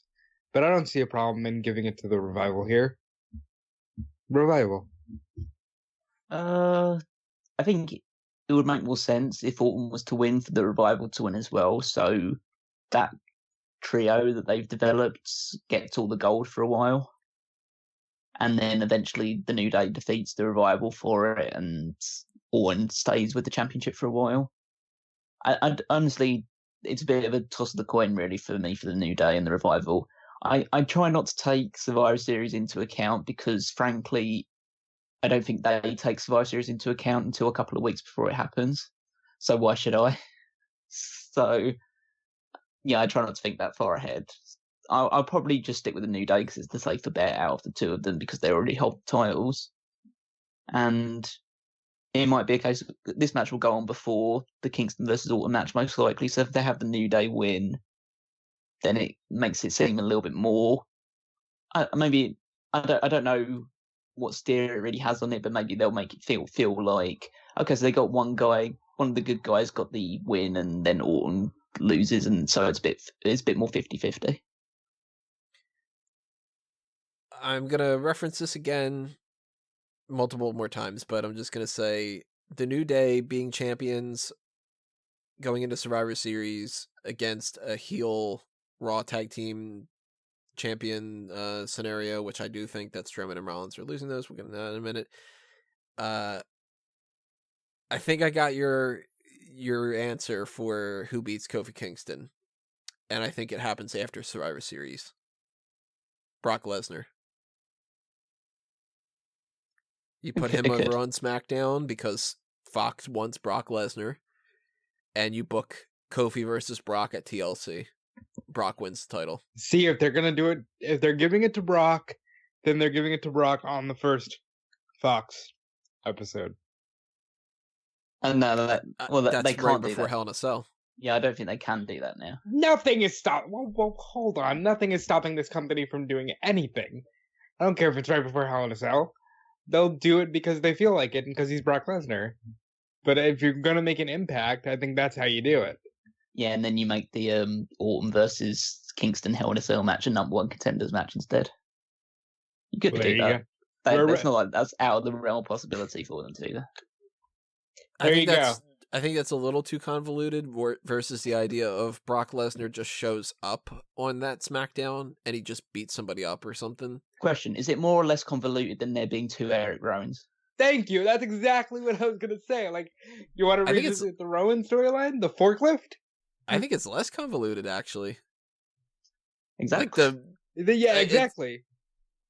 I think it's like our point. The Eric Rowan thing is like, I mean, the feud's ridiculous. Like, there's so many things wrong with it and stuff like that. But I think that that's like a somewhat easier thing to buy into that they planned a big name athlete appearing on the first Fox Network broadcast of SmackDown. No, not appearing. I'm saying it's too convoluted for him to appear out of nowhere, win the championship, and then 2 days later that they have, okay, well, we decided that Kofi and Randy is now a number one contenders match instead. And then how do we do that with, when does he fight him for that title? Because the next thing is Survivor Series, and we need Brock to have the championship. And then we have, like, you switch the title 2 days before a pay-per-view, knowing that you're not going to have that title match until December. Like, that's too crazy, I think, to me. Well, I'd also add the caveat in the idea of, we have no idea if Survivor Series is still brand versus brand. No, they're still marketing that as that right now. But then again, even they can always change. This company can always change. I think that's the point we're trying to get at here. It doesn't matter if Orton walks out with the title on Sunday. The Undertaker can have it by Hell in a Cell if they really feel like it. It's all convoluted. I'm thinking that there might be a different way, and maybe this is me not giving them enough credit of being like, how can they mess things up or something like that. But like, if you were to ask me, like, what do I think could happen? What could I fantasy book? Whatever, this kind of stuff. I obviously don't want Brock Lesnar as champion, but I'm not going to get what I want. I could see a scenario happening more so of Kingston and Randy, they fight each other at Hell in a Cell. Kingston beats Randy Orton, and that's his big, like, the end of his title reign, essentially. And then he fights Seth Rollins or Bray Wyatt at Survivor Series, and they just kind of have that match. And in the meantime, Brock Lesnar, he shows up on SmackDown on the premiere, and he just beats somebody up. I don't know who. It doesn't really matter who. He beat up Ali, just whatever. And maybe after the draft, they switch him over to SmackDown, and then that becomes like, oh man, we got Brock Lesnar on this brand and whatever. And then you're building a little bit more towards Survivor Series, and whoever they end up doing with the whole, like, if we have general managers at that point, that's a whole big thing that we don't know for sure. Brock Lesnar could be on Team SmackDown, and maybe he can be like the sole survivor. And then that earns him a title shot at TLC. And that's where he wins the title. And then that way you can just have Brock Lesnar as champion for Royal Rumble, Elimination Chamber, Fastlane, and WrestleMania. And he loses it to either Kevin Owens or Roman Reigns. I think that that's kind of how they do things. Jumping way ahead to that. But, I mean, the idea that you think Brock Lesnar is going to step into his 10-man tag and earn something is wild to me, but you know what? I admire your imagination and your creativity, friend. It gets him on the card. It gets him a noteworthy spot. He doesn't have to do anything, really, because he doesn't have to wrestle for the whole match. And you think that that is more credible than even foregoing what I think will happen with The Fiend winning the title and just saying Seth Rollins and Brock Lesnar fight off again as champion versus champion at Survivor Series? You think that's less likely to happen than Brock Lesnar actually entering a 10-man tag? I think that you can even get away with not having the 10-man tag thing, and you could just have him just not on Survivor Series more so. I don't think we are doing Rollins versus Lesnar again. I think that they at least should know that they can't do that again and have it mean anything. All right, well, we're way too deep, but we'll figure this out. I completely think you're coming from a fantasy world, but that's okay. So when push comes to shove, we got the 2 New Day matches. I'm saying New Day wins both, or at the very least, New Day retains their titles, even if it's not necessarily winning. I'm going New Day lose both. I'm going Becky and Xavier Woods keep the tag titles, but Kingston loses the WWE Championship. Man, this at the very least, this card's gotten us talking about stuff. That's what's good. And if you want to hear us talk more about some different things, you can hit up that Patreon and you can request different special features and stuff, just as Guest 5 has done. Later on this week, we're going to do something for Fanboys Anonymous, which if you don't know what Fanboys Anonymous is, it's my spot for the movie reviews, the TV show talk, the comic book side of things, video game discussion, anything that's on the geek culture spectrum that is not pro wrestling. So later on this week, we're going to do a fan tracks for Batman versus Teenage Mutant Ninja Turtles. So stay tuned for that. But if you want to see more things on the wrestling side of things or on the Fanboys Anonymous side of things, patreon.com/fanboysanonymous or /smarkoutmoment. And hit up the $50 tier if that's when you want to specifically request something or whatever. But if you got $1, $5, whatever you want to toss our way to keep the lights on and keep me sane and keep us doing things, keep that in mind. You got to keep me sane too. Just saying. Yeah. Sane's good. And that might all change based off of the way we keep doing with all the Survivor Series talk and stuff like that, because we really need to talk about how Survivor Series comes into play with the Raw and SmackDown Women's Championship matches. On the Raw side, it's Becky Lynch versus Sasha Banks. On the SmackDown side, it's Bayley defending her title against Charlotte Flair. This is happening in Charlotte, so that's another factor you gotta work in there. Do they go with the mostly kind of babyface Charlotte right now, getting the hometown pop and winning the championship? Or do they really double down on heel Bayley and have her beat the hometown hero girl? Where does Becky Lynch come in here with the WWE 2K20 cover and the fact that that is on sale in October? Do they want to have her lose the championship and diminish the possible sales of that? Or is it more important to put the title on Sasha Banks and keep her happy and to keep that going? You have Hell in a Cell. You could always just have the title change hands again. With either of these championships, they could hot potato the hell out of it. I am not confident at all about any of this, but I'm very narrowly leaning towards the idea that I think that Becky and Bayley both retain for a couple different reasons. One of them being, I think that they are going to want to keep that championship on Becky Lynch, and the 2K20 thing is going to factor in here quite a bit.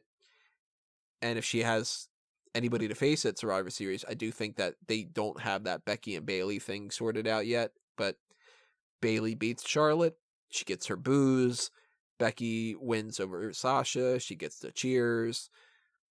The only person who really loses out there is Sasha. And maybe she's not sticking around in WWE all that much, you know? She signed a 5-year contract. You can get that out of your head. She definitely did? She signed. Okay, well then that goes out of there. But even if she signed the deal, WWE's done kind of weird shit in the past where it's been like, we guarantee you that you're going to be a featured person. Oh, now that you signed that, we'll get around to it. Kind of like how Sin Cara was fighting for the United States title, that he signs a deal, then he fucks off for the rest of the time. It could very easily go Sasha versus Charlotte at Survivor Series, and Bayley and Becky as the two team captains. Becky could go to SmackDown on the draft. There are so many ways that this could be just all over the place. 1, you're insane if you think Becky Lynch is leaving Raw. 2, you're really thinking here, which is amazing to me, because I thought Clash of the Champions was a so-so show, but we've gotten a lot of discussion. I think Sasha and Bayley have to win these belts. They have to.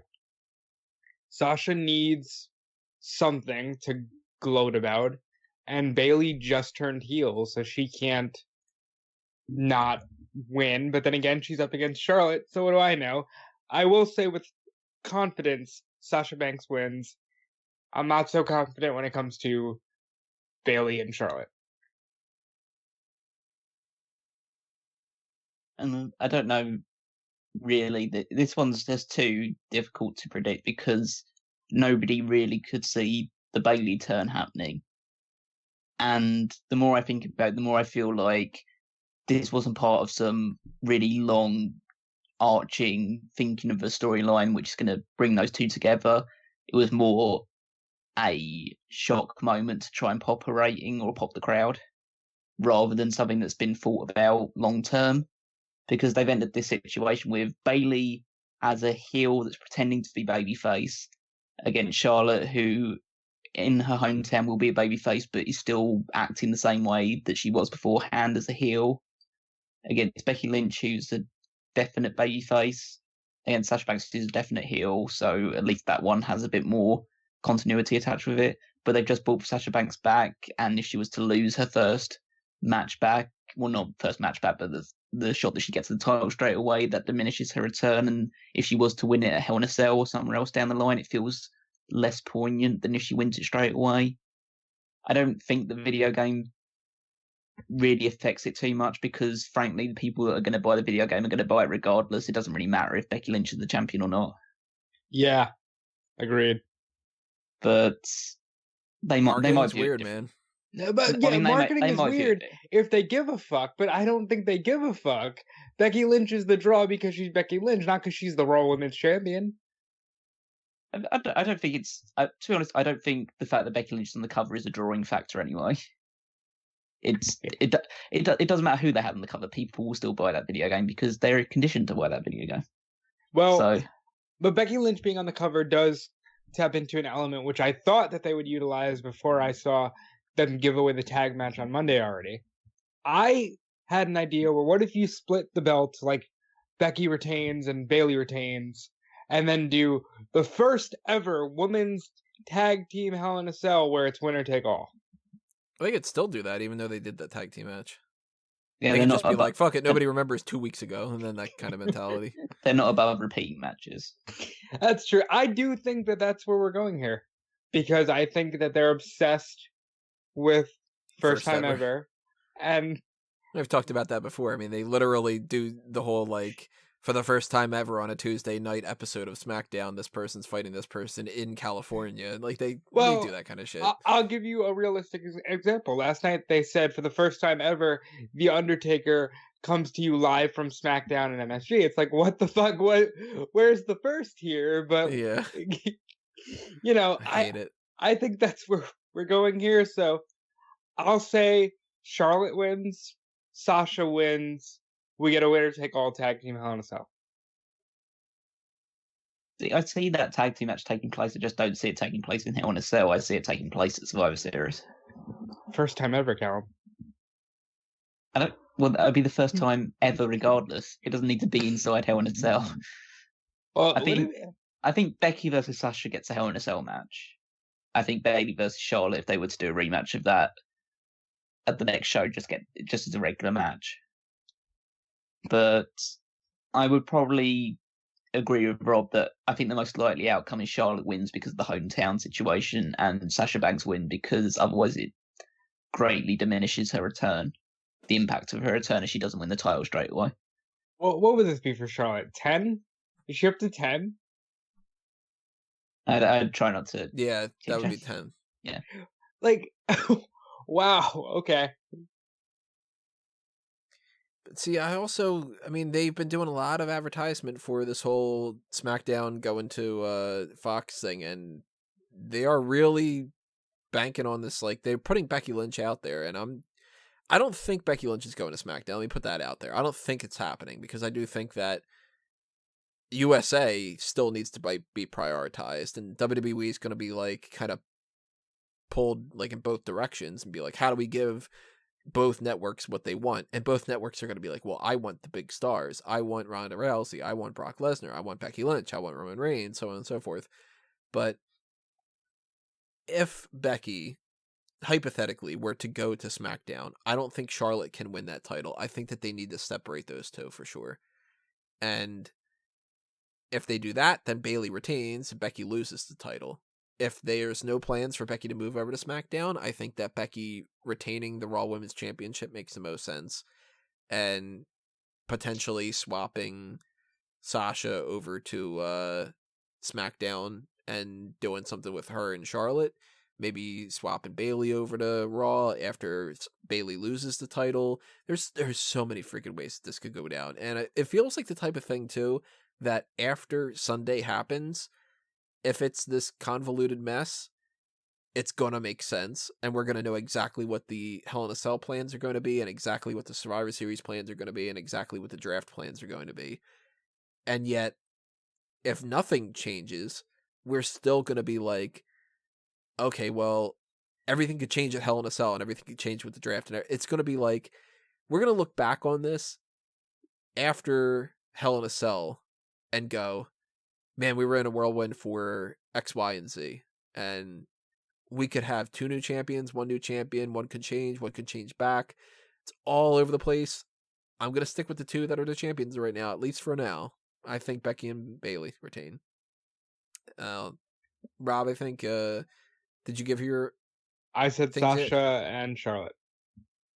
And Callum, you're going Sasha and Charlotte as well? Yeah, but I will add a caveat that I could see a situation where you have the Bayley versus Charlotte match on first, presumably.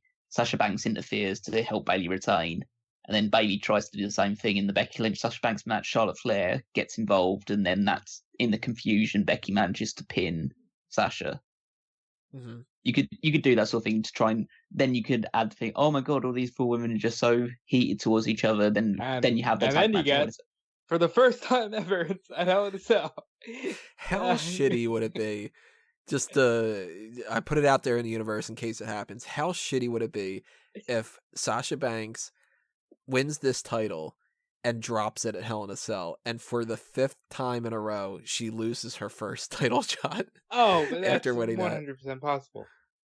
Hell, that'll be just like insane if that happens again. Especially, oh my god, especially if they do something where they're like, we're switching the roster around, and Charlotte is now on Raw, and Sasha Banks is there, and Becky Lynch is on SmackDown, and Charlotte is the one that beat Sasha 5 times like that.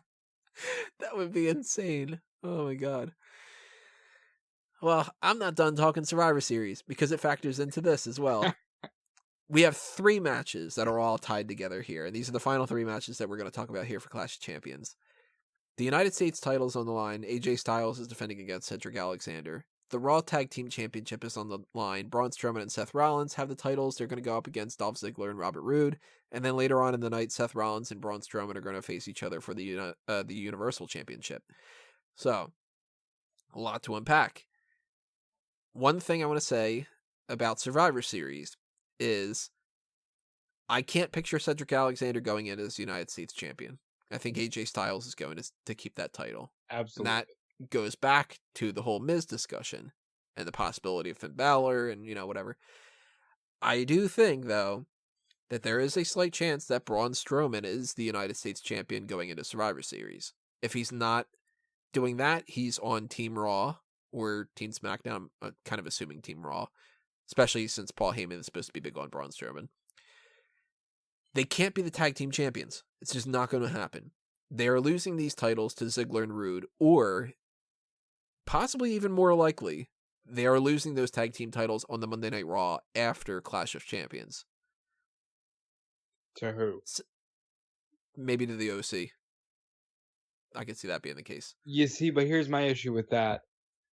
You could have just done that at the pay-per-view and it would have tied into the story perfectly fine. But we have Ziggler and Roode here, and while we know Vince doesn't like tag teams, we also know Vince likes thrown together tag teams of 2 ready-made stars, so when they need new single stars, you can just pull them apart. I think Ziggler and Roode, for whatever fucking reason, get these belts. But I think Ziggler and Roode's better. Go ahead. I think it's better than Strowman and Rollins, so fuck it. Ziggler and Roode. I trust Ziggler and Roode being tag team champions heading into Survivor Series more than the OC necessarily. But that's kind of all dependent about certain things, because the OC versus the New Day, I think, makes sense. It does make sense. They could just easily do Robert Roode and Dolph Ziggler against Big E and Xavier Woods and just do that. I don't think that we're getting, for instance, Ziggler and Roode against the Revival or the OC against the Revival. So that's where we're kind of going back a little bit with the tag team title situation and stuff like that. But Strowman and Rollins, they just can't keep these titles. It's just not going to happen. They're not going to be holding them into Hell in a Cell or something. And we got to talk about Bray Wyatt. We got to talk about, there's so many different elements to this. Let's go a little bit piece by piece here. The United States title thing. Are you guys in agreement with me that they really kind of phoned this in, where they just did the same thing with the women's tag team title situation, where they just said, fuck it, we ran out of time, let's just have Cedric Alexander pin the champion, and that way he becomes the number 1 contender? Yeah, because somebody had to be the challenger because it was Clash of Champions. That's fine, though. The way they did it in the AJ Styles Cedric Alexander situation is fine, because that's the same way I would say because it's the same way that they do it in New Japan, but it was in a tag team match. There was no title on the line or anything like that. It wasn't a case of like Mandy Rose and Sonya Deville had to just defeat the champions to get a shot at the title. He just beat the champion. He just pinned the champion in a match where they were all involved with lots of other people. It's definitely better. It's a much preferable situation, because for the tag titles, I mean, I don't know how you do it for the tag titles. Like, you'd have to have just one of them beat the other one in a one-on-one match and then they get an opportunity. Or better yet, have them beat another team in a number one contenders match. Oh, they did that with the Ziggler and Roode.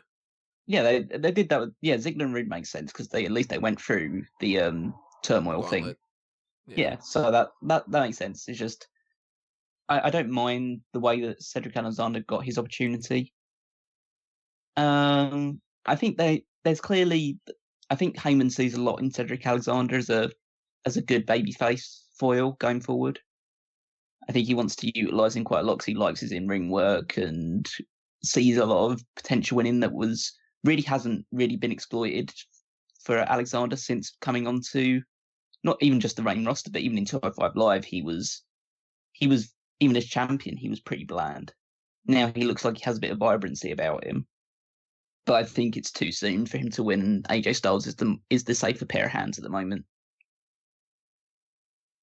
So that I think, honestly, even though these three matches are all kind of interlinked and have ramifications in terms of what's happening at Hell in a Cell and what happens at Survivor Series, they're actually probably the three of the easiest matches to predict on the card.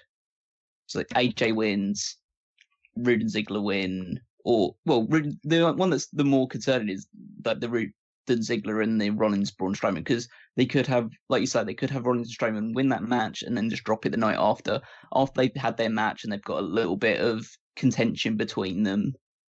And so there's some miscommunication and they drop it to the OC or the Revive or whoever. I think we were all in agreement that AJ's winning, right? Yeah. Okay. Ziggler and Roode, I think, do win because it's just easier. I don't see them doing a thing where, Rollins and Strowman survive, but now they're mad because they had this match that they knew they were going to have. So I think they just drop it. I think the world title match ends in a no contest.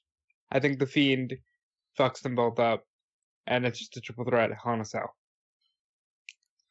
It would not shock me if they had them retain these tag titles just to swerve people and still have them be the tag team champions going into that main event. And that's where I could see maybe the tag team titles switch hands on Monday Night Raw. But here's where I'll maybe give too much credit to them.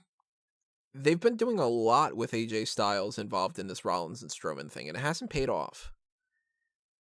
What if their game plan, and this is like the fourth no contest type of situation that could be on this card.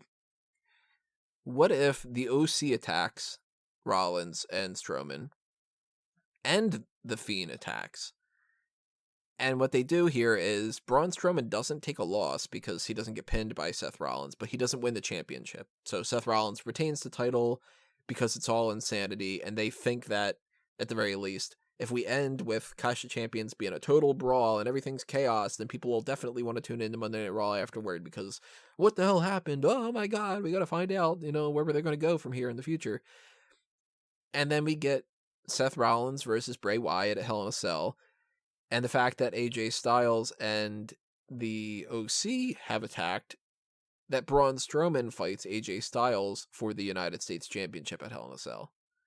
That could be another way around that they do all that thing, and they don't have to do Rollins versus Strowman versus The Fiend. It's one or the other, I think. It's either Rollins and Strowman fight Bray Wyatt at Hell in a Cell, or Rollins does. It's not going to be Braun Strowman. And I kind of feel like if Braun Strowman is separated from that mix, he goes up against AJ Styles. I could definitely see that being the case. I think they'll have Roode and Ziggler win the titles here because I think it sets up a feud for the Viking Raiders to eventually win the titles from them because they need to do something at some point. So that then if they're now on the babyface side of things after Raw, then they should probably be the ones that eventually beat Roode and Ziggler for the titles. So they can extend that side of things, have Roode and Ziggler hold it for a couple of months before dropping it at TLC or whatever. Why did it take them nearly a year to get to that, though? Because they don't care about people and they... Yeah, why did I ask? Go ahead. I mean, they don't care about the tag team division, so of course it took them that long to do it. I mean, how long did it take AOP to... I mean, they won the titles, but they didn't actually do anything. and now they're nobody. That's It's a right. tag team division. It's NXT. Yeah. It's in a time frame where things change week to week. Yeah. You know. So I think they'll give Roode and Ziggler it because they seem to be like high on them as a unit right now. So they win that match. That breeds some contention between Seth Rollins and Braun Strowman, which they take into their match.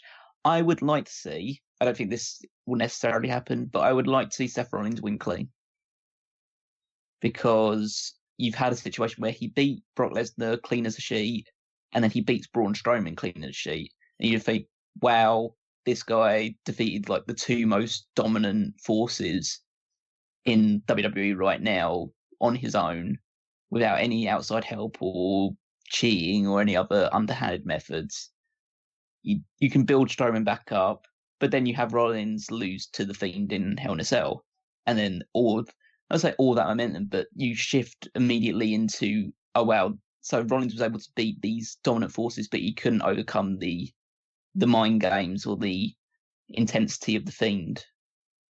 And then that's how you actually shift the momentum developed by one champion onto another person immediately, as opposed to letting it die out, like the embers of that title reign die out, and then just shifting over to someone else on having to build them back up. I think it's definitely won't be Braun Strowman against Bray Wyatt in Hell in a Cell. Yeah, I think we can all agree on that. I don't think it'll be a triple threat, because it just seems that doesn't seem like that's the type of match you should put Bray Wyatt in at this point. Realistically, Bray Wyatt should not be in this match, because it's not so much a lose-lose situation, but you have to have him win that match, because he shouldn't be losing right now. But like immediately giving him the Universal Championship, it just seems. I mean, if they're going to do it and they're really going to go with, okay, this guy is one of our big guys going forward, then I'm totally down for it. I just don't, based on what they've previously done with Bray Wyatt, I don't trust them to do that, to go like full steam ahead with him. And so that's concerning, that because it's one or two things going to happen in Hell in a Cell. He's either going to win the championship and it's potentially like a too soon thing, or they're not going to really invest in him like they should do to build him up, or he's going to lose and his entire gimmick is dead straight out of the gate. And either one of those scenarios has a lot of problems. The only one that has a potential upside is him winning and actually being given like the creative backing behind him to really like become the Bray Wyatt that we all hoped he would one day become. Well, I'm not looking forward to him potentially losing, because then I gotta sit on a podcast with Tony just saying "I told you so" for an hour. So, it's just a concept of I'm just the thought of Bray Wyatt having to like losing his second match as returning as Fiend. It's just like at that point just give up on Bray Wyatt, and not so much because like it's not, and it's in no way Bray Wyatt's fault. It's just a case of you clearly don't know what you have with this guy. Let him go somewhere else, because you can't do anything with him. It's a both sides thing. Like whether you thought Bray Wyatt wasn't up to that side of things, or you can't like invest in his characters any longer than a couple of months at a time. Either way, this relationship clearly doesn't work. Sever ties with him, send him to AEW, see what they can do with him or whatever. But yeah, it just feels like no matter who wins this match between Rollins and Strowman, it's probably going to be Rollins, whether it's through interference or anything along those lines, or it's a no contest, whatever. Then the likelihood is they're just setting up to drop the title to Wyatt at the next pay-per-view. Which at that point, there's really no point in giving it to Braun Strowman just so he could lose it. No. So I think we might be all in agreement here that it's whether they technically win the matches or if it's just that they're retaining through DQ or no contest or something like that, that these three titles are going to go AJ Styles, Seth Rollins, Ziggler, and Roode. Yeah.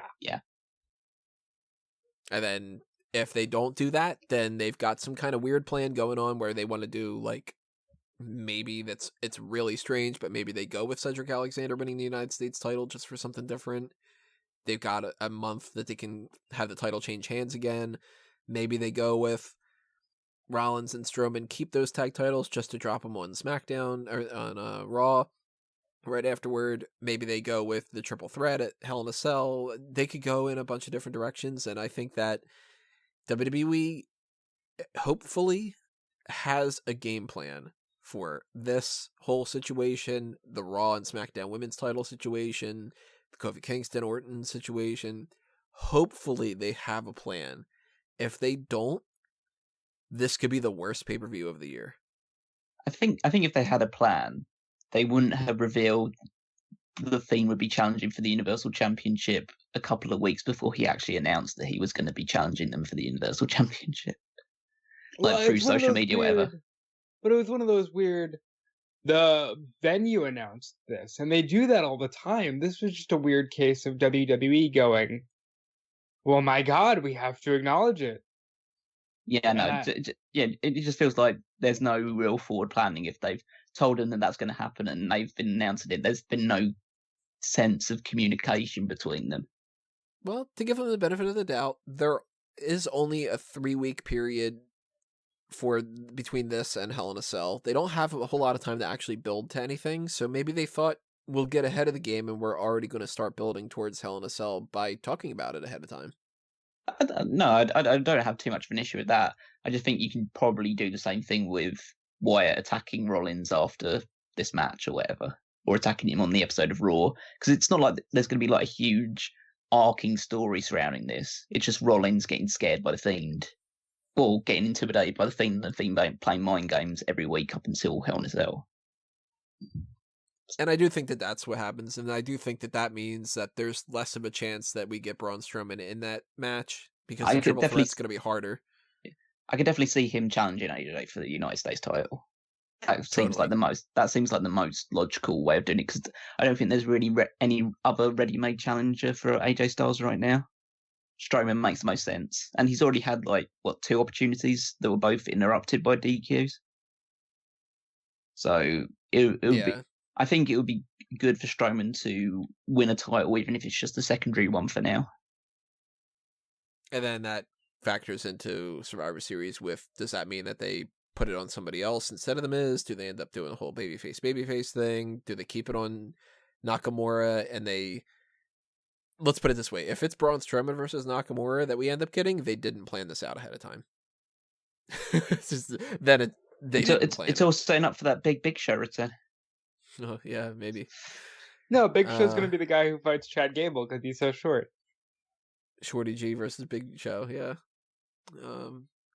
This is going to be one of these crazy pay-per-views. It could be amazing, or it could be filled with a bunch of no contests because they have other plans that the first episode of SmackDown on Fox and Hell in a Cell and Survivor Series are all different things that they want to build up to, and they kind of write this off as being like, well, the championships are on the line, and it doesn't matter if nothing really happens because we're going to hit you with 3 big things afterward. It could be total chaos, or it could be a lot of fun. This is going to be a weird pay-per-view. That's why we talked so much about it. And we're going to talk about it again on the post-show after this happens on Sunday night. So, of course, live coverage on smarkoutmoment.com during the pay-per-view. And I'll be doing my usual stuff of writing up an article for Bleacher Report at the same time, writing up something for eWrestling News at the same time. We're focusing on the post-show afterward, and then that'll be going up when it goes up.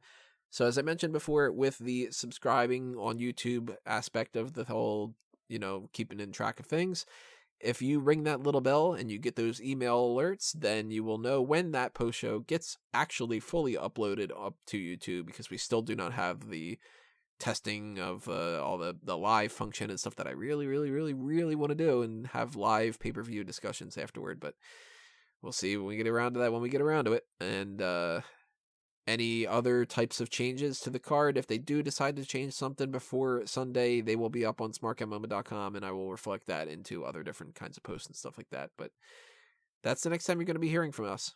So keep that in mind, everybody. And I've done most of my other plugs, so I'm just going to pass the baton around to everybody else to talk about the other kind of sides of things they got going on. Rob? Yeah, you can follow me on Twitter and Instagram at DudeFelice. You can check out every other set I work for, so WrestleZone, eWrestling News, Fightful, all that good stuff. And check out 2001 Wrestling Odyssey. And to tell you more about that, here's Cal Muggins.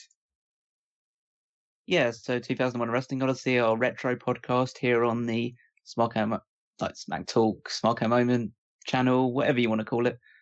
Tony knows better than me. But yeah, we just go back. We go back in time to the year 2001, where you review old shows that took place that time, review all the news and events that took place during that period where wrestling changed forever. The September edition will be out sometime later in September. We have obviously August all the way stretching back to January monthly edition, so make sure you check all those ones out. Power rankings and all the other weekly articles on the Smoke Home website. Make sure you're reading all of those, and you can follow me on Twitter at WeekMeister14. You can follow me all over the place on Smart Out Moment, Fanboys Anonymous, A Mango Tree, Tony Mango. There's plenty of different things that you can click on, so just start clicking around and hit that follow button or the like button or whatever it is on those different platforms, and I will greatly appreciate any of those kind of things that you can do for the sport. That's going to do us in for this Pay-Per-Viewpoint. Drop your comments below. Tell us what you think about what we have that we've broken down here and what else that we didn't talk about. And we will see you on Sunday, everybody. Thanks for listening. This has been another Smart Out Moment, and we're being counted out.